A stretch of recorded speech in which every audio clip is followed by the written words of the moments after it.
Sir ಈಗ Lok Sabha election MP elections ನಿಮ್ಗೆ ಯಾರು ಬರ್ಬೇಕು ಅನ್ಸುತ್ತೆ? ನಮಗೆ ಲಕ್ಷ್ಮೀ ನಿಂಬಾಳ್ಕರ್. ಹೆಬ್ಬಾಳ್ಕರ್ ಖಾನಾಪುರದವರು ಅವ್ರು ಬಂದ್ರೆ ಚೆನ್ನಾಗಿದೆ.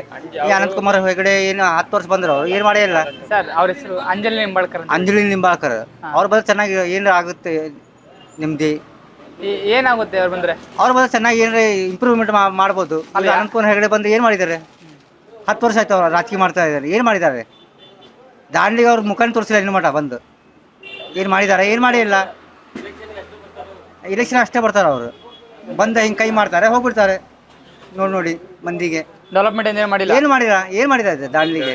ಡೆವಲಪ್ಮೆಂಟ್ ಅಂತ ಹೇಳ್ಬೇಕು ನಿಮ್ಗೆ. ಡೆವಲಪ್ಮೆಂಟ್ ಎಲ್ಲ ಮುಚ್ಚೋಗ್ಬಿಟ್ಟಿದೆ ಕಂಪ್ನಿ ಎಲ್ಲ ಇಲ್ಲಿ. ಹಾ ಯಾವಾಗಿಂದ ಅವ್ರ ಸರ್ಕಾರ ಬಂದಿದೆ ಎಲ್ಲ ಕಂಪ್ನಿ ಮುಚ್ಚೋಗ್ಬಿಟ್ಟಿದೆ. DAP ಬಂದಾಯ್ತು, ಆ ಸಿರಾಜ್ ಪೇಪರ್ ಬಂದಾಯ್ತು, ಪ್ಲಾಟ್ ಕಂಪ್ನಿ ಬಂದಾಯ್ತು, ಎಲ್ಲ ಬಂದಾಗ್ಬಿಟ್ಟಿದೆ. ಏನಿದೆ ಈಗ ದಾಂಡ್ಲಿಯಲ್ಲಿ? ಇದೊಂದು ಚಿಮ್ನಿ ಬಂದಾಯ್ತು ಮುಗಿದು ಹೋಗಿತ್ತು. ನಾವೆಲ್ಲ ಹೋಗುದು ಗಂಟೆ ಮುಟ್ಟು ಕಟ್ಕೊಂಡು ಎಲ್ಲ.